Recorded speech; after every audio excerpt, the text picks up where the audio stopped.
Cifreros, bienvenidos a un nuevo episodio de Cifras.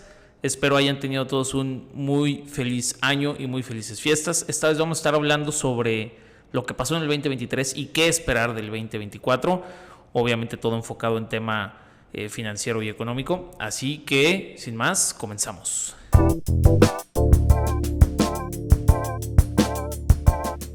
Sofía, ¿cómo estás? ¿Qué onda, Luis? Pues ya de vuelta, ahora sí, back to reality, ¿no?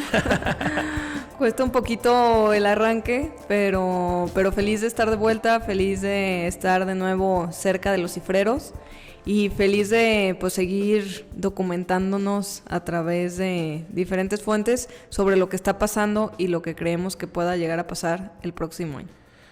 Pues este año. Ya es 2024. Ay, sigo de vacaciones. Como se podrán haber dado cuenta, pues yo creo que más o menos llevamos como 3 semanas sin haber subido capítulos, pero pues porque era final de año, teníamos mucho trabajo y también agarramos vacaciones y tampoco pasó tantísimas cosas así tan interesantes, ¿no? O sea, ahora que ya vamos a empezar con este capítulo, pues al final como que si resumes como la sorpresa del 2023, es que no llegó ninguna recesión y el peso se fortaleció y eso como que pues cambió todo el panorama de inversión económico y financiero, al menos aquí en México, ¿no?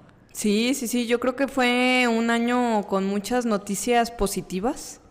Noticias positivas digo porque justo esto, ¿no? Cambió totalmente.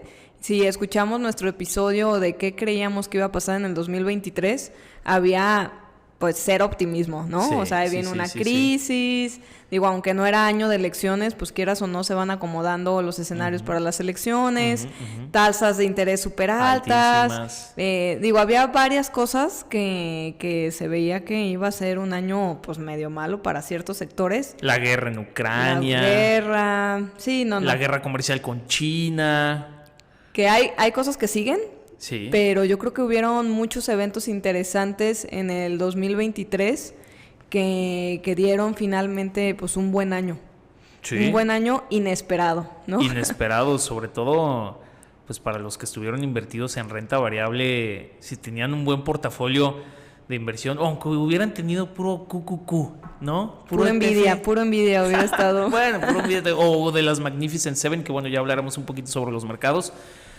Pero incluso aunque hubieras estado invertido en las 500 empresas más grandes de Estados Unidos en puro ETF, sin realmente tener que hacer mucha investigación sobre en qué ibas a invertir, pues fue un gran año, ¿no? Claro, y lo malo es que yo creo que veníamos de un año súper malo en temas de renta variable, tanto nacional como internacional, que había, te digo, era muy negativo lo que se esperaba del 2023 a inicios de año. Sí. Y bueno, sorpresas, ¿no? A mí me gustaría hacer una recapitulación, porque luego sientes que no pasó nada, ¿no? Yo decía, pues estuvo tranqui el año, ¿no?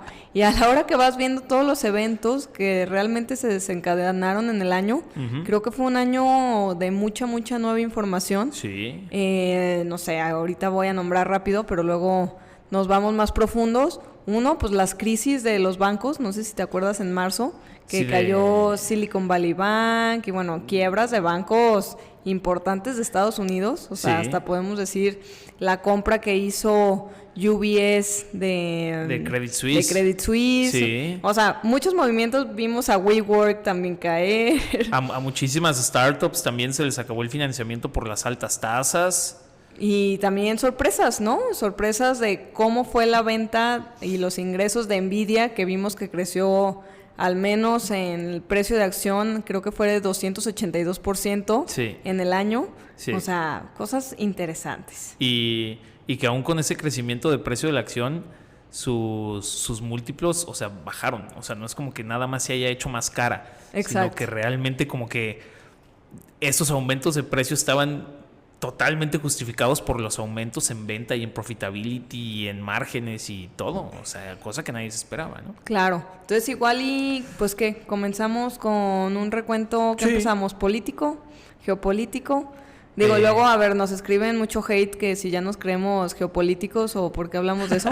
La realidad es que no sabemos nada, pero pues de cierta manera tratamos de entender a nuestra manera qué está pasando, porque como lo hemos dicho varias veces, creemos que finalmente afecta, ¿no? Claro. Eso mueve el precio de las monedas, mueve el precio de los petróleos, mueve el precio de las acciones, todo está relacionado. Todo. Entonces, hacemos nuestro esfuerzo de entender la geopolítica. Sí, al final, si uno quiere estar invertido y saber hacia dónde dirigir su dinero, tiene que estar enterado de la guerra en Ucrania y de la guerra comercial con China y cómo va la India en inversiones y cuáles son las políticas aquí internas de México.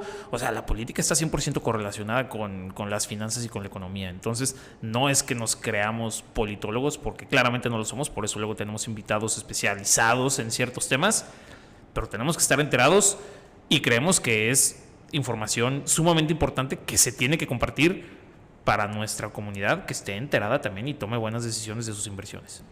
Claro, y a ver, yo creo que empezaría con el primer punto que mencionaste y es la crisis que no llegó. No llegó. ¿No?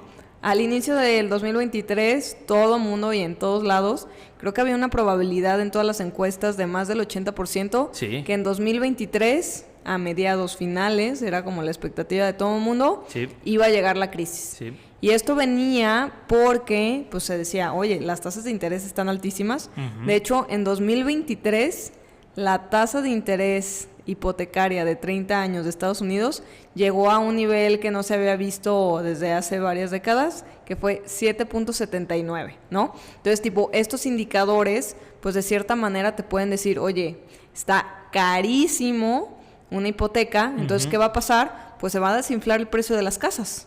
¿Por qué? Porque nadie las va a querer, porque el costo financiero de tenerlas es muy alto. Uh-huh. Y precios de casas en Estados Unidos en general no bajó de valor. Sí. Entonces, bueno. Otro problema que las tasas hayan subido tanto es que la gente que había financiado su casa y que no fijó su crédito a una tasa, bueno, no cerró su crédito a una tasa fija cuando en el 2020 estaban en 2%, si cerró su crédito a una tasa variable, de repente de haber pagado a una tasa del 2%, tenía que estar pagando tasas de hipoteca de tasas del 7%, ¿no? Entonces, obviamente, si pagaba, qué sé yo, $1,500, de repente ya estaba pagando $3,500 de su ingreso mensual, y no es como que los salarios se hayan triplicado, ¿no? Sí, entonces eso era como uno de los miedos, ¿no? Que al final el consumo del país, por tanto costo financiero elevado, que la mayoría de Estados Unidos compran sus casas con financiamiento, pues al final, si el financiamiento ya está más caro, pues se reduce tu poder adquisitivo para gastar. Y al final eso es lo que mueve una economía. Cuánto consumo interno hay es lo que nos ayuda a ver crecimiento, pues, en los países, ¿no? O sea, prácticamente es lo que más importa para el Producto Interno Bruto. Sí. Entonces, pues ni así. Otra cosa que se veía... Hubo un par de meses donde bajó como la cantidad de casas, como el crecimiento de casas vendidas o el número de casas vendidas se empezó a reducir muchísimo cuando empezaron a subir muchísimo las tasas. Pero ya después en el último trimestre, como si no hubieran subido las tasas, ¿no? O sea, volvieron a subir las ventas de las casas nuevas y viejas y todo, así como si las tasas hubieran bajado. Pero bueno, eso sucedió en el 2023 y muy interesante. Y también otro temita que siempre estuvimos ahí, que yo creo que, bueno, pues en 2023 fue lo que más marcó, siempre era estar checando la inflación. Si la inflación está disminuyendo, eso quiere decir que posiblemente va a haber una bajada de tasas. ¿Qué pasó en el 2023? Solo subieron las tasas, no bajaron, ¿no? La de Estados Unidos llegó a un nivel de 5.50, que es el que se mantiene actualmente, y la de México en 11.25. Entonces, estuvieron aumentando y aumentando las tasas hasta que en septiembre, octubre, ya se empezó a ver más mensaje de comunicación en el que te podían dar a entender que las tasas ya no iban a subir más y que van a empezar a bajar en el 2024. Incluso hubo mucha gente que se aventuraba a decir que a finales del 2023 iban a comenzar los recortes de las tasas de los bancos centrales, ¿no? Sí, y lo bueno, o lo que ayudó finalmente al rally, que el rally de la subida de las acciones en su mayoría fue noviembre y diciembre. Los últimos 2 meses del año fueron los que realmente fueron buenos para las acciones, y más que nada se agarraron pues de la narrativa de decir, ahora sí ya vienen las bajadas de tasa. Entonces, eso le ayuda a las empresas. ¿Y por qué les ayuda a las empresas?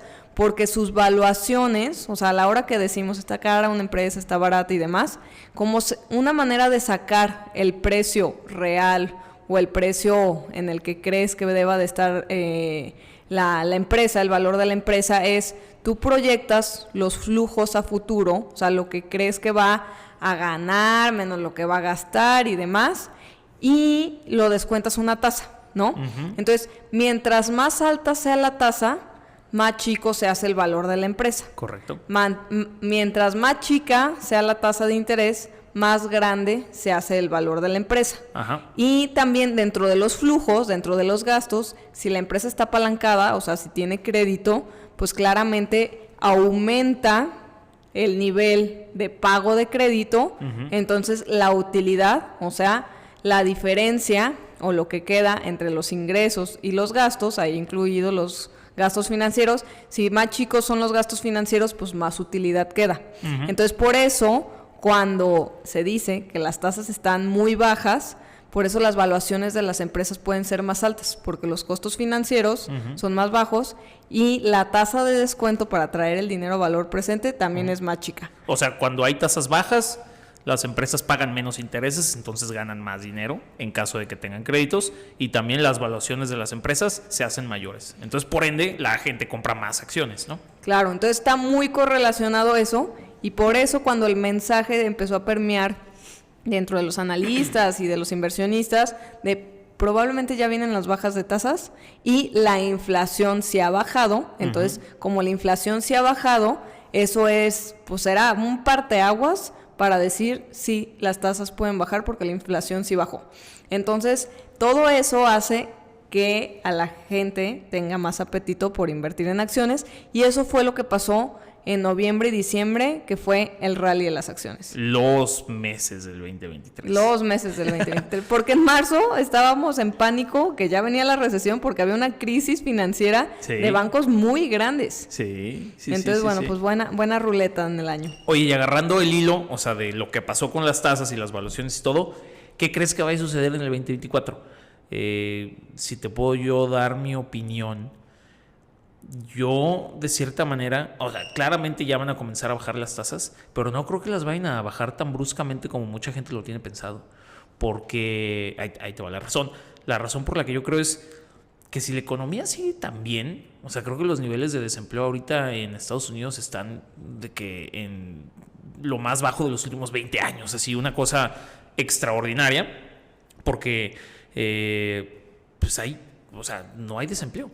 Sí, en Estados Unidos el housing market sigue bien, las empresas han reportado muy bien, o sea, como que no se ve temor a recesión. Entonces, ¿por qué bajaría el Banco Central las tasas? A menos de que hubiera una recesión, pero si todo sigue así de bien, ¿para qué bajaría las tasas?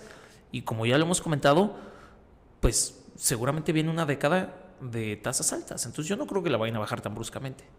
Sí, yo creo que más que nada la única razón por la que las bajarían sería por como seguirle el ritmo al sentimiento de los inversionistas. O sea, porque la economía realmente, como tú bien dices, igual y no la necesita, ¿no? Sí, ¿no? ¿Por qué? Porque ha jalado bien, el uh-huh. empleo sigue fuerte. Uh-huh. De hecho, otro dato importante fue de las expectativas que había de crecimiento prácticamente en todo el mundo, se superaron las de Estados Unidos, se superó la de México. Sí. O sea, de hecho, se pensaba que México iba a crecer el 2%, y al final, todavía no cierra el año, pero puede que cierre muchísimo mejor de lo esperado, ¿no? Sí, ¿Cuál es la expectativa? No, la expectativa anualizada es como de 3.6, una cosa así.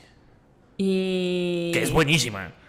Sí, aquí tengo que se espera del 3.4, 3.6, dependiendo de dónde estés leyendo la fuente, pero prácticamente el tercer trimestre del año, tanto en México como en Estados Unidos, creo que en Estados Unidos fue del 4.9% el crecimiento anualizado del tercer trimestre. O sea, un gran dato, ¿no? Sí, entonces la economía está fuerte. De hecho, iniciamos el año con el dato del empleo, y ese día cayeron las bolsas, ya ahora en 2024, porque el empleo fue tan fuerte, fue tan importante, que eso quiere decir, oye, pues no van a bajar las tasas porque todo está muy bien, ¿no? Sí. Entonces, de hecho, cayeron las bolsas porque, pues, cayó el sentimiento. A la inversa de lo que explicaste, sí. Cayó el sentimiento de que vayan a bajar las tasas, porque ese es un dato que podría marcar que la inflación siga cayendo. Sí. Entonces, como tú dices, yo creo que solo sería por seguir el rollo casi de... Y porque al final tasas altas, digo, aquí en debate teórico, pues en teoría, tasas altas no es bueno para la economía. Sí. Que ha funcionado es otra cosa, pero no sabemos si de manera prolongada. Correcto, sí. Sí, bueno, y otro argumento en contra, que bueno, igual y me estoy adelantando a los temas geopolíticos, es que todavía hay muchas tensiones geopolíticas, la guerra ahora que se anda generando en el canal de Suez, que también está pues alertando un poquito al comercio internacional y que con menos oferta pueden volver a subir los precios, no sé, o sea, yo como que creo que se veía que, o sea, como las previsiones que tenían varios analistas era que Banxico terminara su tasa como en 10.25, ¿no? Y si ahorita estamos en 11.25, pues es un punto y me parece bien. O sea, sí, yo tengo otros datos. A ver.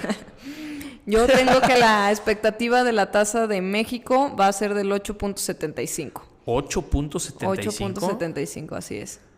¿Y de verdad crees que la bajen tan bruscamente? Y la de Estados Unidos en un 4%, más o menos. Yo no creo que vayan a ser tan bruscas las bajadas. Sí, como bien dices, en el 2023 se empezaron a acomodar las aguas para saber qué va a pasar en el 2024, que yo creo que es un año súper importante en cuestión electoral y democrática. Ok. ¿Por qué? Porque 40 países en el 2024 van a tener elecciones. Sí, y muchas muy importantes. Muchas muy importantes para nosotros, mexicanos, pues la nuestra. Sí. Y de nuestro vecino. Sí, que la gringa también es bien importante para México. Está también en la India, en Rusia, que bueno, en Rusia obviamente va a ganar Putin, ahí no hay nadie más. Pero, o sea, creo que sí, o sea, tanto cambio político en tantas partes del mundo puede afectar. Pero yo no creo que de 11.50 a 8.25. 11.25. A 11.25. De 11.25 a 8.25. 8.75. Bueno, es que ya, o sea, pero es muchísimo. Yo no creo. Bueno, pues así la subieron, ¿no? También. Así de rapidísimo la subieron. Yo sí creo que pueda terminar en un 9% o alrededor de... Yo no creo, porque en México tampoco está mal la economía. También el empleo, súper bien. Crecimiento del PIB, mucho mejor de lo esperado. Inversión extranjera directa, llegando como loca por la guerra comercial con China. Y a diferencia de lo que piensan, mucha gente de derecha, digo, y esta pequeña anécdota, ahora que estuve con mi familia y mis tíos y mis primos en Navidad y Año Nuevo, como que todos piensan que macroeconómicamente México está muy mal, porque esa es la narrativa de la derecha. Y pues no es cierto. O sea, macroeconómicamente México está bien. Que no sea como le gusta a la derecha, pues sí está, o sea, eso es entendible, pero tampoco se vale de andar difundiendo mentiras, ¿no? Claro. Entonces, y dentro de los datos que creo que están bien para no dejarlo ahí nomás hilo, un dato que empezaste a decir es sobre las importaciones de Estados Unidos. El principal socio de Estados Unidos, o sea, que le exportaba más a Estados Unidos y que Estados Unidos importaba, en el 2022 era China. Tenía el 17% de las importaciones de China y México tenía el 14%. En el 2023 cambió y ahora el principal socio comercial de Estados Unidos es México con el 16% y China pasó al tercer lugar. En segundo lugar está Canadá, que es primero México con el 16%, luego Canadá con el 15% y China con el 14%. Eso dice que, y más con todas las inversiones que estamos viendo, que pues ahora sí que vamos a seguir. Triste depender de tanto de Estados Unidos, yo creo. Pero pues al final es un gran vecino, ¿no? Triste porque es dependencia, pero pues no tan triste porque pues es la mejor economía del mundo, o al menos la más grande del mundo. Fun fact aquí también, bueno, no fun fact, pero es un fact. En el 2014, no tengo el dato exacto, pero era como 34 o 36% de las importaciones de Estados Unidos venían de China. O sea, si se van del 2014 ahorita al 2023, es menos de la mitad del porcentaje del pastel de las importaciones estadounidenses. O sea, se pasaron como del 34 al 13. Y pues de los beneficiados, obviamente, México, ¿no? Sí, y ahí yo creo que el famoso nearshoring, como que muchas veces se piensa como que es temporal, ¿no? O sea, es una cosa que pasó en 6 meses. No. Claro que no. O sea, el nearshoring empezó, o al menos yo creo que toda esta inversión empezó a llegar a México, digo, una, por los problemas de suministro que se vieron en la pandemia, y dos, porque pues ahora sí vemos claro que Estados Unidos no quiere seguir apoyando a China, y por eso el movimiento. Pero esto es, primero se viene uno y luego otro, y no sé, armadoras, ¿no? Primero se viene el de los asientos, y luego se viene el del aluminio, y luego se viene el eléctrico, y así poco a poco toda la cadena se va juntando en el mismo lugar. Entonces yo creo que esto viene para quedarse buen rato. No, yo creo que en el 2024 va a seguir creciendo bastante, ¿sí? Y digo, dando otros datos de México, el empleo está muy bien, las exportaciones están muy bien, la inversión extranjera está muy bien, los fondos de reserva del Banco Central están muy bien. Algo que a mí sí me gustaría señalar y con lo cual no estoy de acuerdo es la política fiscal de México, ¿no? Que realmente pues es muchos programas sociales, que no estoy en contra de los programas sociales. Pero ese no es fiscal, ¿no? O sea, más bien es presupuestal. Pues sí. La fiscal tampoco está chida porque creo que se sigue recargando todo en el formal y el informal sigue pachangueando sin pagar impuestos, pero el reparto sí creo que está muy cargado a lo social. Sí, o sea, con fiscal me refiero como política monetaria y política fiscal. Y con la política monetaria pues es la del Banco de México, que lo han hecho espectacularmente bien, y la política fiscal es la recaudación de todos los impuestos que están haciendo, cómo lo van a gastar. Eso es a lo que me refiero con la política fiscal, y está muy cargado a lo social, ¿no? Entonces eso es lo único que yo sí creo que es erróneo. Pero por ejemplo también escuché a ver si el próximo año va a ser la contracción de deuda la mayor, creo que de los últimos 20 años, una cosa así, si lo comparas contra el PIB. Y la gente como que está asustada, o al menos les platico de la experiencia con mi familia, como que decían, no, es que AMLO está súper endeudando al país. Y sí, o sea, yo también no creo correcto que se esté endeudando en año electoral, porque obviamente va a haber muchas ayudas sociales y todo para ganar votos, no nos hagamos güeyes. Y que hubiera sido mejor que se hubiera endeudado en esa magnitud contra el PIB cuando fue la pandemia, para una reactivación económica más rápida, o sea, viendo de qué manera hacerlo. Pero al final, la deuda total contra el PIB que vamos a tener en el 2024 todavía va a estar como en el 53%, cuando nos comparamos contra otras economías como Brasil, Colombia, o sea, economías de nuestra calaña, pues todavía estamos súper bien y mucho mejor que otros países. Sí, pero, o sea, obvio. Más bien, yo creo que ahí los comentarios que te hicieron es porque podría haber mejores maneras de manejar, ¿no? Bueno, en política eso es, o sea, obvio. No estoy diciendo que todo está súper bien, pero sí, o sea, no hay que pensar por la narrativa de la derecha que México está mal. No, al contrario, estamos muy bien, y se dice, y se aplaude y se festeja que México esté bien, a pesar de las diferencias políticas que tengamos. Sí, digo, todavía hay muchísimas cosas por hacer, ¿no? O sea, críticas que se pueden hacer.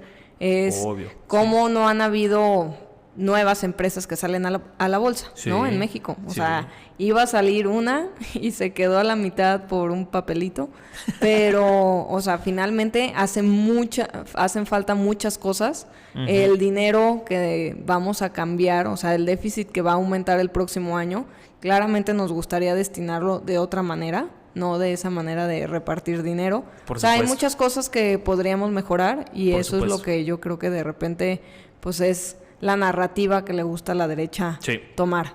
Pero, a ver, a los inversionistas mexicanos, yo creo que si no cayeron en algún Ponzi en el 2023, fue un gran año, ¿no? O sea, un gran año en el sentido de que la renta fija estuvo pagando bastante bien, La renta variable mexicana, pues más o menos como los CETES. ¿Le fue bien? Fue alrededor de un 11%, la muestra del IPC. Sí. Pero bueno, pues ahí tuviste movimientos. Igual hubieras estado más a gusto en CETES sin preocuparte de las caídas y las subidas. Pero bueno, fue un buen año para el rendimiento de las acciones mexicanas. Incluso el IPC llegó a récord histórico. Sí.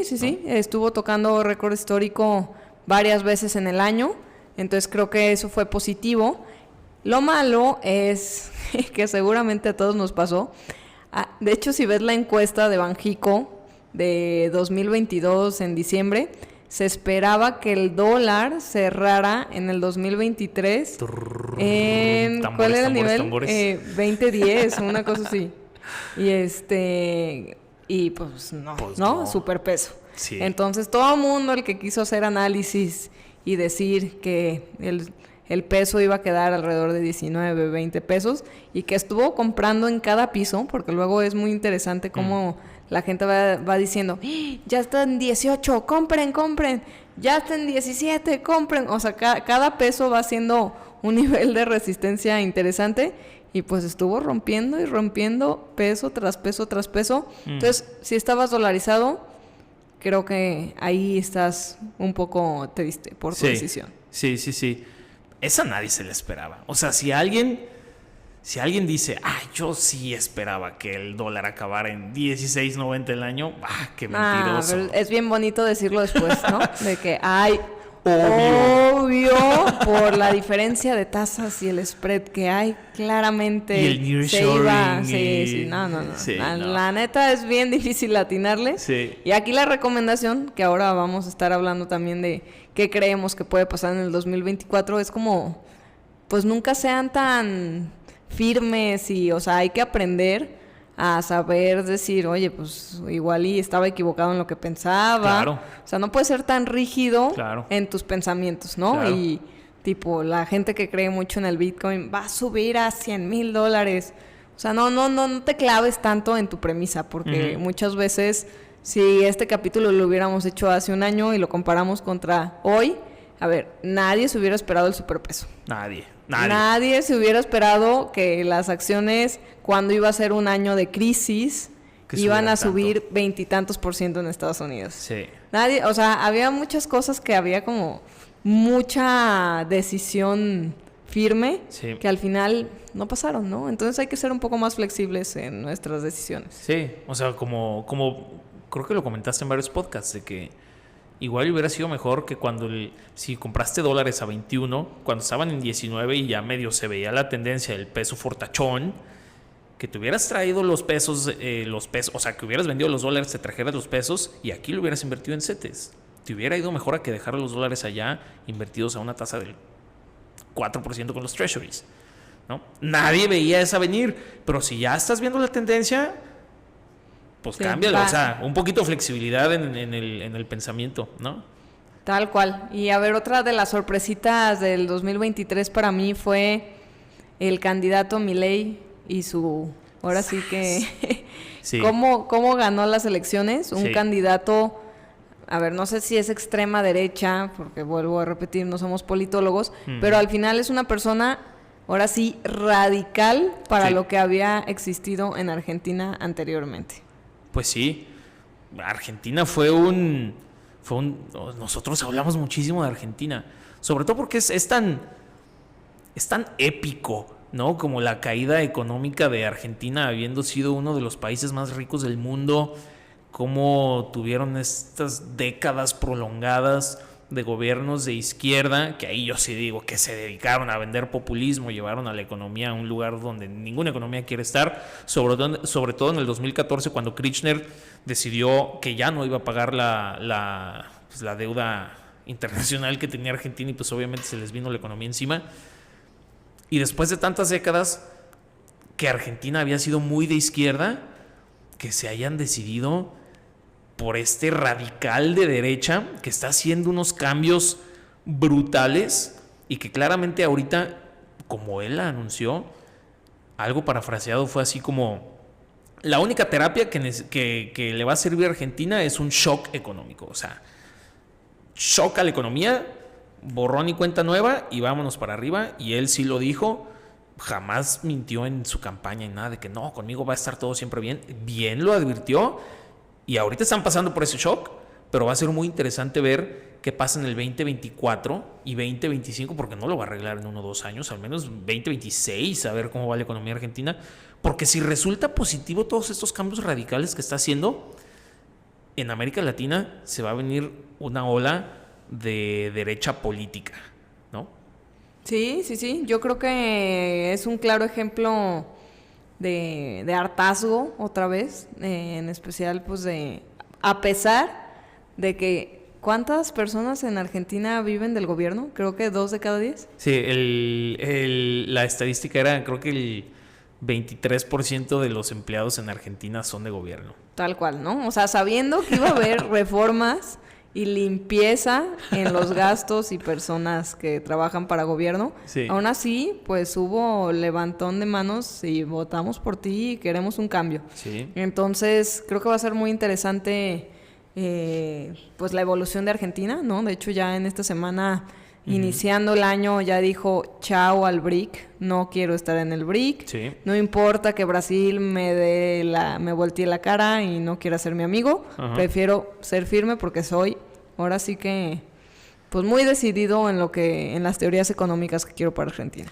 Digo, yo ahí un poco conspiranoico, pero sí creo que es de interés estadounidense que Argentina se levante, que se forje con esta política de derecha y que no se una a los BRICS, que son pues como el enemigo o el contrincante económico del G7 dirigido por Estados Unidos. Entonces yo siento que Estados Unidos como que le está diciendo a Argentina, bueno, nosotros te vamos a ayudar, no te preocupes, nosotros te vamos a dar todos estos financiamientos y herramientas de desarrollo para que te puedas levantar, salves tu economía y haya una ola de derecha en Latinoamérica para que no se sigan uniendo pues a este grupo económico dirigido por la India y China y Rusia, que son los enemigos de Estados Unidos, ¿no?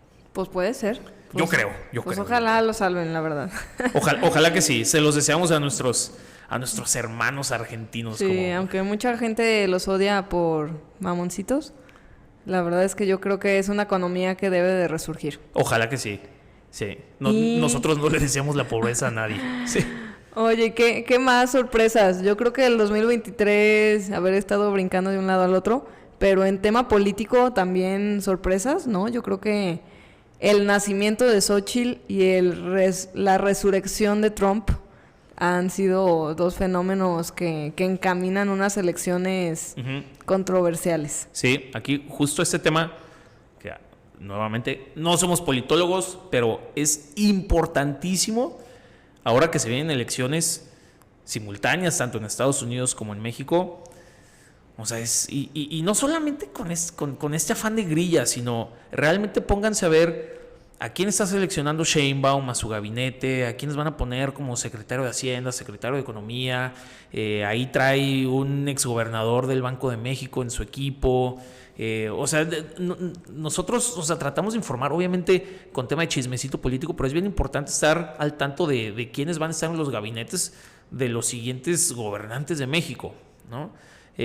Xochitl, a mi parecer, creo que no tiene posibilidad alguna. Ya nos han dicho muchas veces que no estemos diciendo eso, pero bueno, estas son, subrayo, opiniones personales.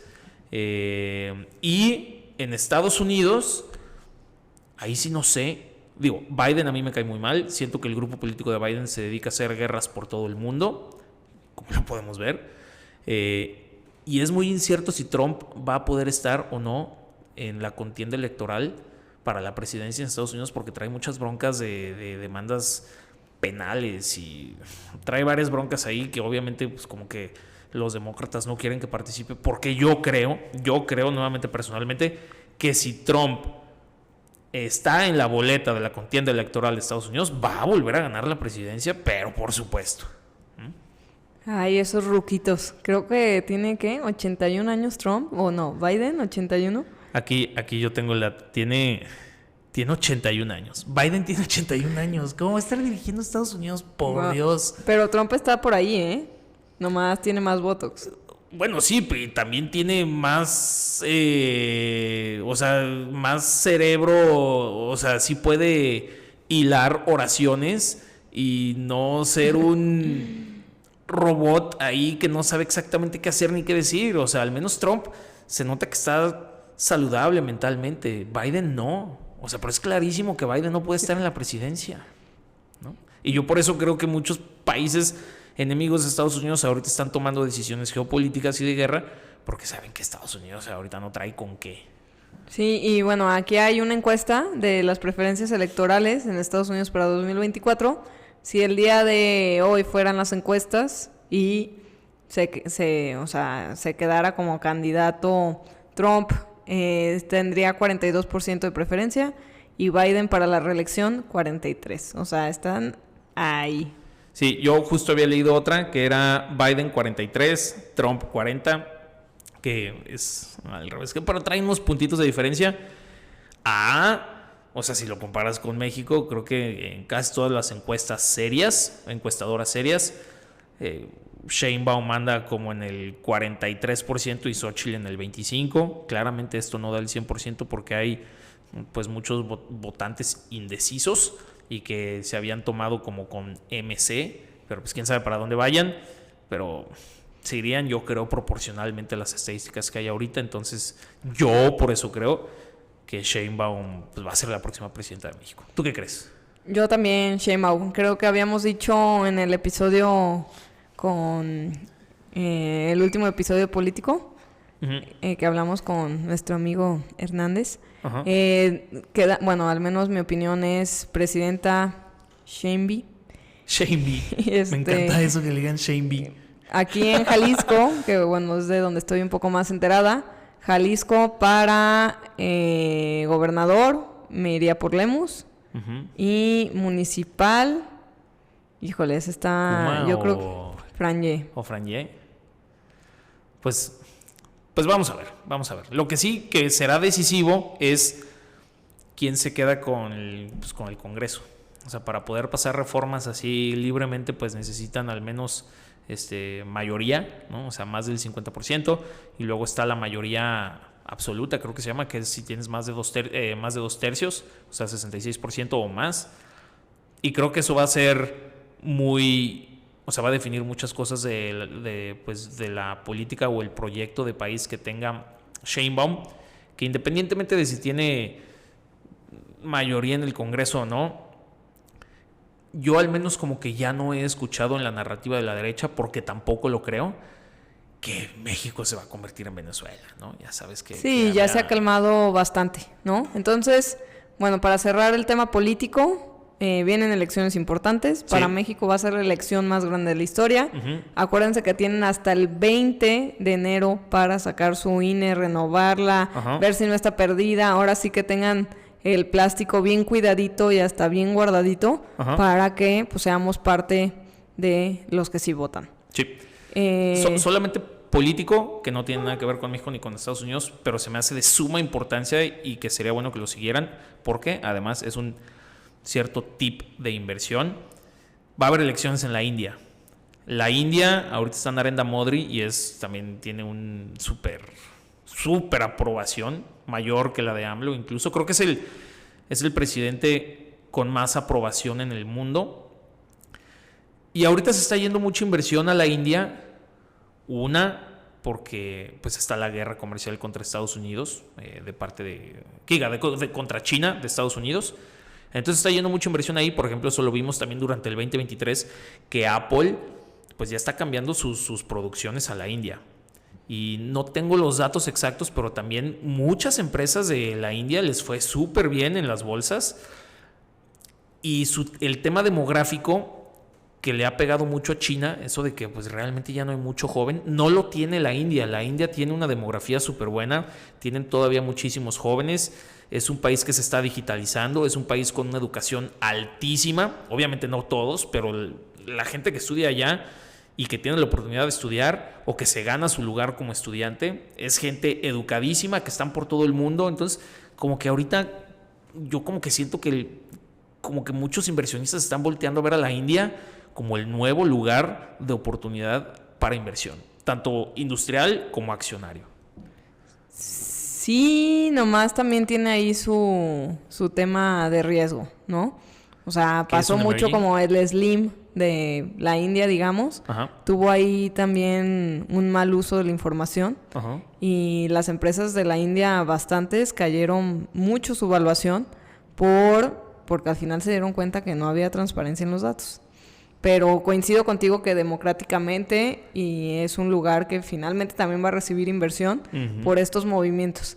Y justo aquí tengo el dato de si hubieras invertido hace 10 años en el S&P, que es el índice de las 500 empresas más grandes de Estados Unidos, tendrías un rendimiento en dólares de 213%. 213%.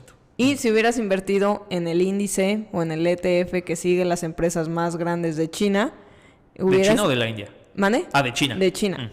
Tendrías un rendimiento de menos 21 en 10 años. O sea, nada, ¿no? Entonces, a ver, habían al inicio de la década, de cuando se está haciendo esta gráfica, sí habían crecido y en unos tiempos estuvo más alto el valor de estas empresas versus las de Estados Unidos, pero a lo que iba es, o sea, confirmando que la gente está sacando su dinero de cualquier China. Manera, ya sea una fábrica o ahora sí que el dinero que le pones a las empresas de Estados Unidos, que el dinero que estás poniendo en cualquier lugar es porque quieres que crezca, ¿no? Entonces, porque tienes o especulación o expectativa o ganas, lo que sea, de que esa industria, ese sector, ese país crezca. Entonces, China realmente ha sido un mal lugar para inversión. Sí. Y como comentaba, que no me quiero a fondo, el tema demográfico en China de verdad es una bomba de tiempo. Y tienen, yo creo que hay una burbuja inmobiliaria, porque como no hay jóvenes, todos los edificios que construyeron nadie los está comprando. Y pues obviamente están financiados con deuda. Y pues como nadie está comprando los departamentos que construyeron, pues nadie está pagando esa deuda. Entonces yo creo que ahí tienen una burbuja inmobiliaria que viene del problema demográfico que tienen. Entonces yo creo que esa también es una bomba de tiempo ahí en China. Claro, y a ver, vámonos ahora sí al tema de inversiones, ¿no? A mí me gustaría hacer un poco del recap de qué pasó en el 2023. Y en el 2023, como decíamos, pues el superpeso, o sea, se apreció muchísimo el peso mexicano, especialmente versus el dólar, pero si lo comparamos contra el euro y demás, pues al final, pues el superpeso pues tuvo un gran desempeño. Sí, creo que fue el mejor desempeño del mundo en el 2023, una apreciación del 14%. Y bueno, el superpeso, ¿qué esperamos para el 2024 del superpeso? Pues yo no creo que vaya a seguir, yo no creo que tenga otra apreciación del 14%, pero sí creo que se va a poder mantener en estos niveles, sobre todo porque como decíamos a comienzo del episodio, toda la tendencia que viene, o sea, como que viene con una inercia. Va a seguir llegando inversión extranjera directa, se van a seguir creando empleos, el peso va a seguir fuerte. O sea, como que siento que no es nada más como que tuvimos suerte un año y ya, sino que pues así va a seguir la inercia de la economía. Y con Estados Unidos también con una economía tan buena, a menos de que haya otra guerra así de locura o una disrupción nuevamente en el comercio internacional que haga un despapalle en los mercados financieros. O sea, si se mantiene así como ahorita, yo creo que se va a mantener en esos niveles. 16, 17, si se va muy arriba 18, yo creo que por ahí va a andar. Ok, y bueno, aquí los analistas, porque normalmente hay un grupo de analistas que pone sus estimaciones, dicen que va a cerrar el 2024 en 18.60, pero que va a haber mucha volatilidad precisamente por las elecciones mundiales, ¿no? No solo del mismo país. Sí. Entonces, bueno, pues ahí va. Yo creo que se va a quedar abajo de 18 también. Sí, yo creo que también arriba de todo depende de cómo bajan las tasas Estados Unidos y México, porque muchísimo. Yo creo que ahí es de donde ha colgado más fortaleza el peso mexicano, pero si el ritmo se mantiene así como Estados Unidos la baja y luego México la baja, como ha pasado pero a la inversa, creo que podríamos mantener los niveles actuales 17.50, 17.70, por ahí. De acuerdo. Y yo creo que el equipo que ahorita está en Banco de México, a pesar de haber sido muy criticado, incluso nosotros lo criticamos mucho la de la Verónica Ceja, creo que se llama ahorita la gobernadora del Banco Central, que no tenía realmente una experiencia, al menos profesional, no había trabajado nunca en el Banco de México, había estado en Secretaría de Hacienda y así, fue nombrada la banquera del año durante el 2023 y pues bueno, yo la verdad no la conozco, no trabajo con ella, no lo sé, pero lo que sí sé es que el Banco de México durante el 2023 hizo un trabajo muy bueno. Entonces, si lo sigue haciendo así durante el 2024, anticipándose a las bajadas de Estados Unidos, teniendo muy buenos niveles, pues lo van a seguir haciendo muy bien. Va, entonces ahí está el peso. Las bolsas, ¿qué esperamos de las bolsas tanto México como internacionales? De las bolsas, mira, aquí tengo, porque también fue muy interesante el tema de, o sea, a ver, voy a hablar específicamente del S&P. El S&P durante el 2023 tuvo un rendimiento anualizado del 24%, 23 o 24%, una cosa así. Pero mucho de este rendimiento de este índice se debe a las Magnificent Seven, que en las Magnificent Seven pues son como estas mega empresas de tecnología. Dentro de ellas está Nvidia, Amazon, Tesla, Microsoft, Google, Meta, y me hace falta una. Sí, ahí están. No, Microsoft, Tesla, Google, Apple, Amazon, Nvidia. Ahí están, las 7.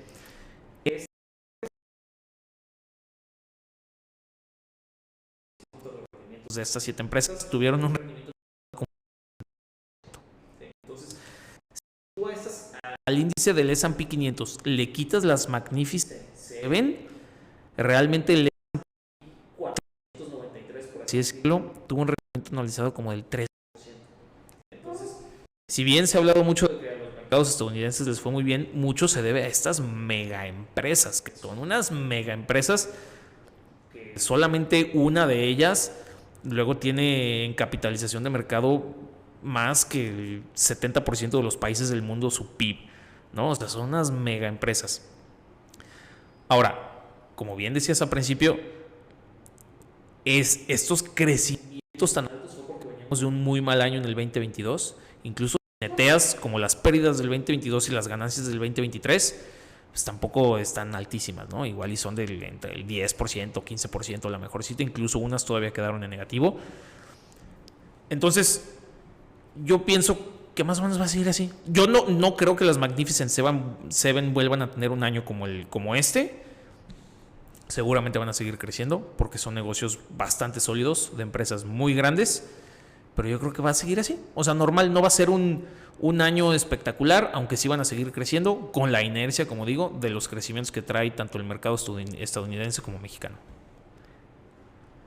¿Tú? Yo creo, a ver, aquí obvio lo mismo, ¿no? El año pasado hubiéramos platicado y hubiéramos dicho, híjole, igual y vende tus acciones porque... Sí. Bueno, a mí nunca me gusta desinvertir porque es súper difícil el timing de market. Prefiero destinar un porcentaje de mi portafolio de largo plazo y más bien cuando hay caídas. O sea, ahora sí que seguir las instrucciones del libro, que son tan difíciles de hacerlas porque siempre entran las emociones. Pero yo sí creo, justo como tú dices, ¿no? Aquí tengo un dato de cómo se comportaron las acciones por sector y las de tecnología de la información, que ahí seguro entra Google y varias otras, subieron 56%. Claro. Las de comunicaciones, que ahí ha de entrar Meta, Netflix, que también le fue bastante bien, después de una super caída en el 2022, sí. Pero subieron 55%. Las de consumo discrecional 40%, las de industriales 16%, la de materiales 10%, las financieras 9%, después de una super caída bancos, sí. En marzo, después de pues ahora sí que la quiebra de los bancos americanos, especialmente los del sector emprendedor. Las financieras, como decíamos, 9%, el real estate subió 8%, healthcare se quedó tablas, consumo básico bajó 2%, energía bajó porque el barril de petróleo también bajó. Claro. Y también muchísimas empresas de energía renovable y de energía verde que se habían visto beneficiadas en el 2022. Existía esta narrativa de el nuevo budget de Estados Unidos para invertir en energías alternativas, renovables, verdes, pues ya, se fue el hype, ¿no? Porque al parecer no ha pasado mucho. Y porque el precio del petróleo bajó. Entonces, en utilities, que vienen siendo los servicios, que también en el 2023, cuando iniciaba el año, decía...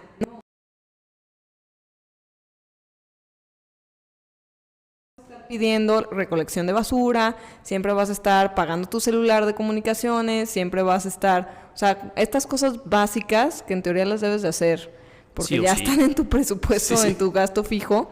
Esas empresas fueron las que les fue mal. ¿Y por qué? Porque estas empresas manejan unos márgenes tan pequeños que se van a volumen, haz de cuenta, imaginemos la leche, ¿no? Que dices, híjole, ¿cómo en este botecito tienen una granja con vacas, un plástico, un equipo de administración, un equipo de logística, camiones, o sea, tantas cosas y me venden esta botellita en X, ¿no? O sea, finalmente pues van a volumen.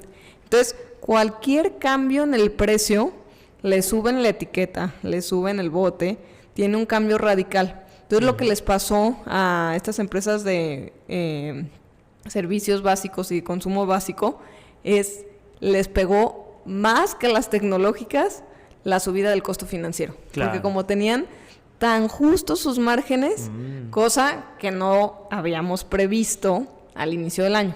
Entonces, para este año, yo igual no creo que ni las Magnificent Seven, solo sí creo en Nvidia. O sea, justo por lo que dices. O sea, pero un año así de tan bueno como No de 182%, no. Pero sí creo que va a ser un año de doble dígito para Nvidia, no de triple dígito.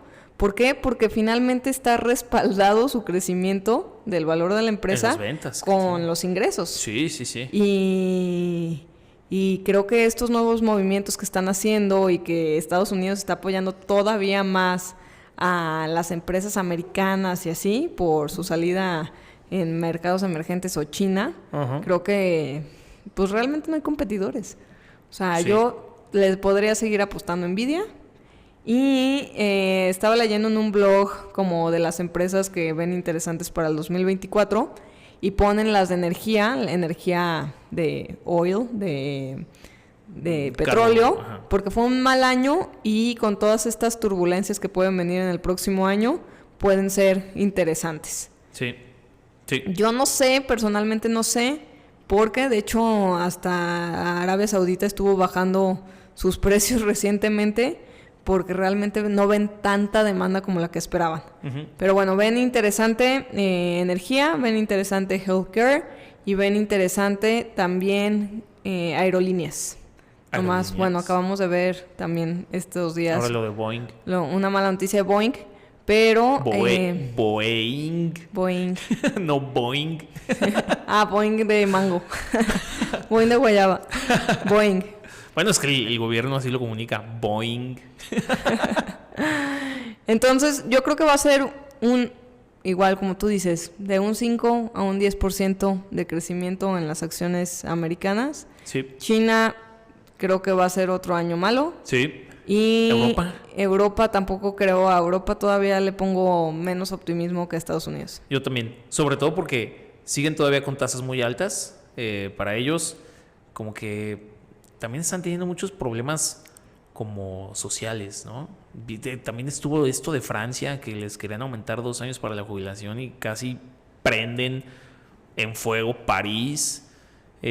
Alemania cayó en recesión técnica en el 2023, o sea, que 2 trimestres tuvieron crecimiento negativo del PIB. No sé, yo pienso que está perdiendo mucho de su poder económico. Luego tenemos ahí la separación de Inglaterra de Europa, que fue todo el tema del Brexit. Bueno, ya había sido, pero pues se mantuvo así.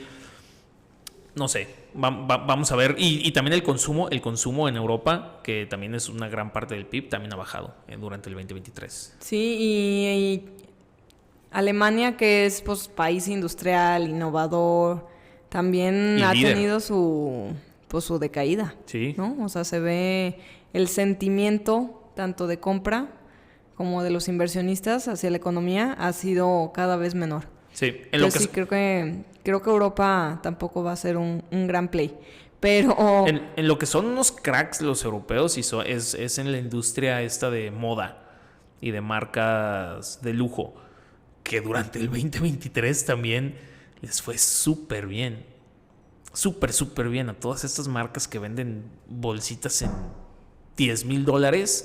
Al parecer fue de que su mejor año.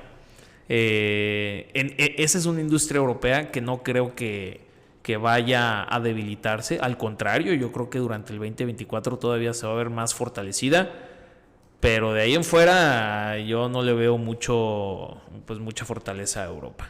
Sí, ahí a los que les interese comprar todas estas marcas, bueno, creo que el holding más interesante es el de la familia Arnault, que es que tiene Louis Vuitton, Moet, varias de joyas. Entonces la verdad es que le ha ido bastante bien esta empresa. Y han sabido, yo creo que elegir muy bien y seguir renovando estas marcas para que siga la adquisición de estas mercancías de lujo. Para que sigan. A pesar de que China no tiene dinero y a pesar, ya ves que decían mucho que porque pues China no estaba pasando tan buenos tiempos y que al final son pues buenos gastadores, aún así le tupimos. El poder de las redes sociales, una fotito con esa bolsa trae muchos likes, Sofía, eso... Aunque sea pirata.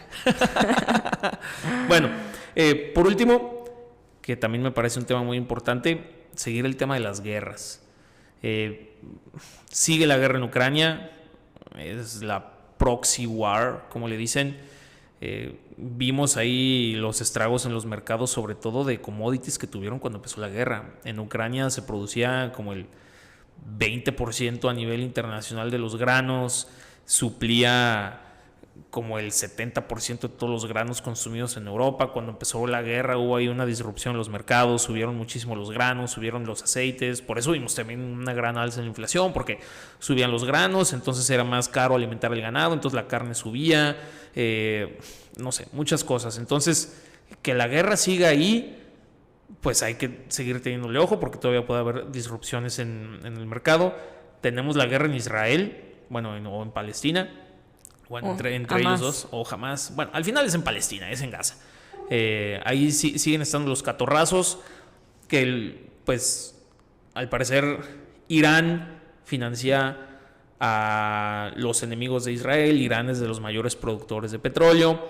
Ahorita en los últimos días y también a finales del 2023, en los últimos días de diciembre del 2023, hubo unos ataques de los hutíes que están en Yemen, que también está ahí en el Medio Oriente, atacando a buques que iban a Israel por el canal de Suez, ¿no? Que si lo ven ahí es como la entradita al Mar Rojo y que por ahí pasa mucho comercio internacional. Por ahí leía yo que el 40% del comercio internacional pasa por por el canal de Suez. Pues es que es la entrada a Europa, de Asia a Europa y viceversa.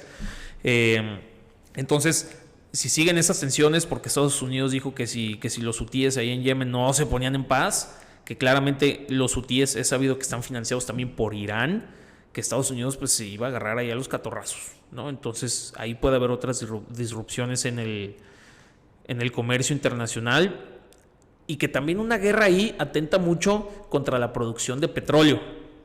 ¿Sí? En Líbano se cerró la planta productora más grande de petróleo en las últimas semanas, pues por toda la guerra que hay ahí, no pueden trabajar en paz. Y yo creo que una guerra intensa ahí puede provocar pues nuevamente una alza en los precios de petróleo, que ya sabemos, si sube mucho el petróleo, pues vienen otra vez las inflaciones, ¿no? Porque pues es energía y el mundo necesita energía para producir, transportar, vender, iluminar, todo. Entonces, y cada vez hay más demanda de energía, eso no va a parar. Eso no va a parar. Y más con la inteligencia artificial. Sí, y con los chips y almacenamiento, y eso no va a parar. Esa guerra, y también una que hay que estar atento, que yo espero no suceda, pues que China sigue con que quiere a Taiwán de regreso, ¿no? Ahí breve recapitulación histórica: cuando hay la guerra civil en China, los que pierden, que eran los de derecha, se refugian en la isla de Taiwán, que Taiwán está ahí está en la costa de China. Ellos dicen que son autónomos, China dice que es de ellos, obviamente tienen su propia moneda. En Taiwán está totalmente respaldado por Estados Unidos. De hecho, fue en el 2023, ¿no? Cuando voló Pelosi a Taiwán. Sí. Que los chinos dijeron, si viene Pelosi, vamos a tomar el avión de Pelosi. Y llegó Pelosi así con 50 aviones de guardaespaldas. No tumbaron a Pelosi. Pero creo que es muy importante esa isla, tanto para Estados Unidos como para China, porque en esa isla se producen, no recuerdo cuánto era, pero creo que el 80% de los semiconductores a nivel mundial. Prácticamente. Entonces, quien controla esa isla controla la producción de chips mundial, y obviamente sería peligrosísimo que se desencadenara ahí una guerra, porque imagínate que no hay chips a nivel mundial, y no hay chips para celulares, y no hay chips para coches, y no hay chips para computadoras, y no hay chips para centros de datos, y no, o sea, pues es importantísimo. Entonces, ojalá no suceda esa guerra y se lleguen a acuerdos políticos sin que haya más guerras en el mundo. Sí, la verdad, un año que se ve complicado, ¿no? Iniciando con varias tensiones en varias regiones del mundo. Sí. Entonces, pues, ahora sí, como diría nuestro presidente, abrazos y no balazos. Qué buen cierre, Sofía. Y qué buen cierre. no quiero cerrar. Creo que nos faltaron dos temas bien importantes. A ver, échalos. Y así, brevesísimo. Creo que está a nada de aprobarse, bueno, el primero o los primeros ETFs de Bitcoin. Por eso sí. seguimos viendo, pues, ese repunte, también un rally impresionante en el 2023, en especial del Bitcoin. Otras monedas murieron, otras nacieron y demás. Pero bueno, creo que siempre el ejemplo o la que es más, ¿cómo podemos decir? Más referencia de las criptomonedas, pues va a ser la Bitcoin. Pionera. Entonces, Bitcoin, gran desempeño 2023. Para el 2024, la verdad es que yo creo que si todavía va a haber como este rallycito, tanto de FOMO como de especulación, para que aprueben los famosos ETFs. Y después de eso, yo creo que va a haber ahí como un poquito de turbulencia. ¿Por qué? Porque ¿qué más sigue? ¿No? O sea, de que ahorita hay mucha especulación de sí, va a subir porque ahí viene ahora sí que la democratización de las criptomonedas y entre comillas pues es una aceptación del mercado financiero tradicional el tener estos vehículos de inversión. Sí, es una membresía al club. Exacto. Entonces creo que ahorita hay como una expectativa muy en fuego, pero después de eso, ¿qué? ¿No? Entonces, yo creo que podría parar su desempeño a doble dígito como llevamos, pero igual y sigue creciendo, ¿no? También viene el halving, el famosísimo halving del Bitcoin, que para los que no saben, está programado para que cada cierto tiempo o cada que hay ciertas monedas circulando, se hace doblemente más escaso o doblemente más difícil la minería de Bitcoin. Entonces, al hacerse doblemente más difícil, pues entonces hay menos oferta, ¿no? Y esto sucede, no sé cada cuánto tiempo. Cada que hay el halving, como se reduce la oferta en el mercado de Bitcoin, sube, ¿no? Porque la demanda sigue igual o la demanda sube y la oferta baja. Entonces eso empuja los precios para arriba y va a ser muy interesante ver cada que hay un halving. O sea, creo que el primer halving fue así como que subió 100% y luego el siguiente halving subió 50%, el siguiente halving subió 25%. O sea, no es así simétrico, pero cada halving el aumento de precio que ha tenido el Bitcoin pues ha sido menor porque ya está en niveles más altos. Entonces va a ser muy interesante si ahora que sucede el halving no llega a máximos históricos, porque si no llega a máximos históricos pues se pierde un poquito ahí la narrativa de la escasez y del Bitcoin. Entonces va a ser muy interesante ver qué sucede cuando pase el halving del Bitcoin. Venga, y por último, quería hablar del mercado de bonos, ¿no? Creo que normalmente se escuchaba, ten un portafolio en bonos corporativos de buena calificación en Estados Unidos y vas a tener un rendimiento conservador interesante. Bonds are risk free. ¡Pum! Pues no. Entonces el 2022 y el 2023 fue un pésimo año para los bonos porque las tasas seguían incrementando. todavía más de las expectativas iniciales, ¿no? A inicios de 2023 igual se creía que la tasa iba a llegar al 4%, pues al final subió al 5.50, sí. Entonces, pues eso, cada subida de tasa te pega en en el precio de los bonos, ¿no? Creo que sería bueno que explicaras cómo funciona ese mercado y por qué con las tasas tan altas les fue tan mal a toda la gente que tenía bonos. Pues sí, ahí siempre digo, la regla, fácil para no confundirlos tanto, hay una relación inversa. O sea, cuando suben las tasas, el precio del bono baja, ¿no? Pero y así, rapidísimo, ¿qué es un bono? Rapidísimo, imagínate que tú el día de hoy, las tasas están al 2% en Estados Unidos y tú se conoce, el precio está a par, ¿no? A par es cuando sale la emisión y imagínense que el precio nunca cambia. Los bonos en Estados Unidos normalmente están a $100 cada título de bono. Uh-huh. Entonces, Disney, que bueno, aquí recalcando fue un pésimo año para Disney, ya hablamos súper bien de muchas otras empresas, pero para Disney, bueno, no entró en estos Magnificent Seven. Entonces, imagínense que Disney emite estos bonos, ¿por qué? Porque quiere levantar deuda para hacer un nuevo parque, para sacar una nueva movie, uh-huh, para invertírselo a Disney Plus, whatever. Quiere emitir estos bonos para que los compren los inversionistas y con el dinero de esas compras de los inversionistas, pues hace ahora sí que la inversión que tiene pensado. Correcto. Entonces, emite deuda, así se dice, y normalmente el bono a vencimiento tiene que llegar a 100.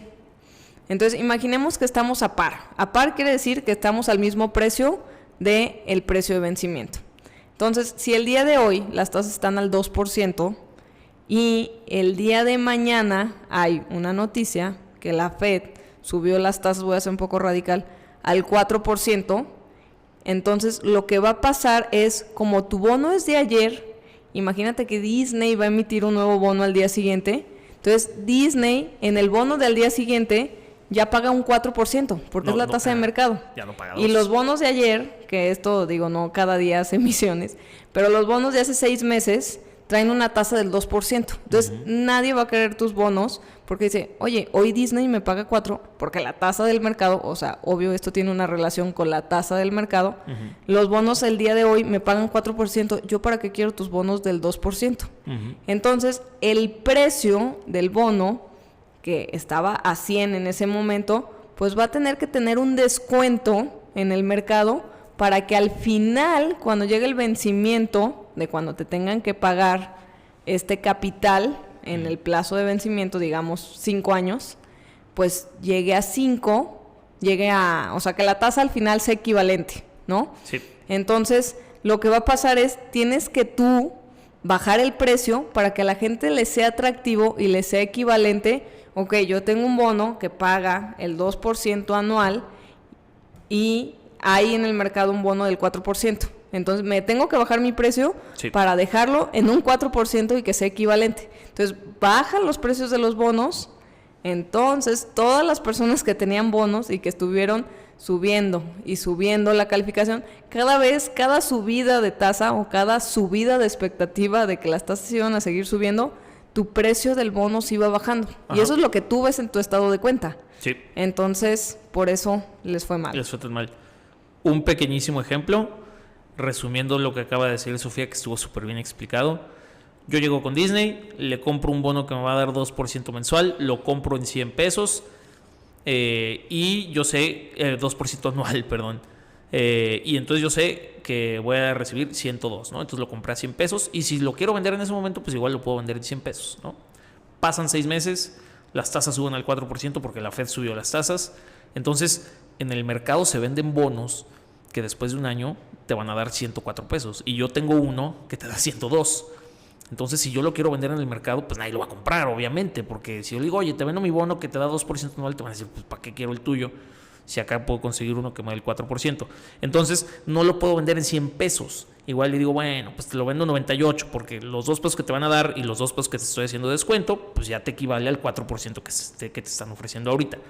Entonces, esa pérdida de valor, pues se está viendo reflejada en los portafolios de muchas personas porque las tasas subieron tanto este año, ¿no? Sí, y nomás hay que decir, no es tan lineal, ¿no? O sea, Luis dio un perfecto ejemplo, pero no es tan lineal así como la subida de la tasa versus lo que baja el precio, porque pueden haber cambios de calificaciones, hay a la gente que le gusta más el bono de Amazon versus el bono de Disney, o le gusta, entonces hay muchas cosas que afectan qué tanto baja un precio para hacer esta tasa equivalente. Correcto. Pero al final, pues prácticamente todos los bonos, hasta los de los treasuries, que son pues el dinero que pide prestado la Reserva Federal de Estados Unidos, gringos, los CETES gringos, bueno, más bien los bonos gringos, sí. Que de 5, 10, 30, 50 años, también a eso les fue mal, ¿no? Entonces no fue cuestión de, es que la economía está fatal, fue más bien un tema de subida de tasas y que tienes que tener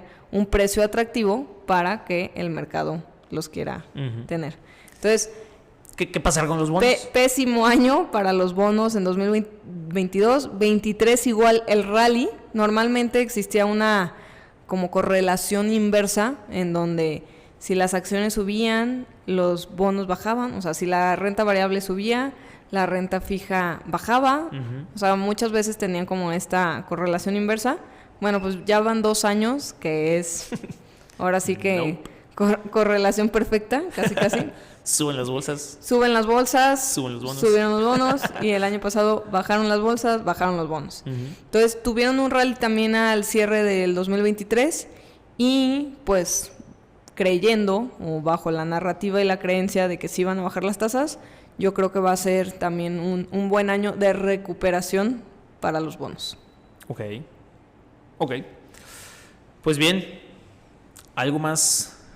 Nada, nomás. De gran año para todos y pues ahora sí, diversificación, como siempre. Esa es la ley de las inversiones. No todo en el mismo lugar, no todo en dólares, porque no quieres llorar. O surprise. No todo en Disney, no todo en... Tampoco no todo en Nvidia. No todo en Nvidia. No se va a ir all in Nvidia. Porque 2022 no te hubiera gustado. Y así, ¿no? Sí, Entonces, sí. no todo en la misma canasta, por favor. Correcto. Y pues un gustazo estar aquí de vuelta. Y nos estamos viendo a lo largo de todo el año para mantenerlos informaditos. Que tengan Gracias, cifreros. todos muy buen inicio de año.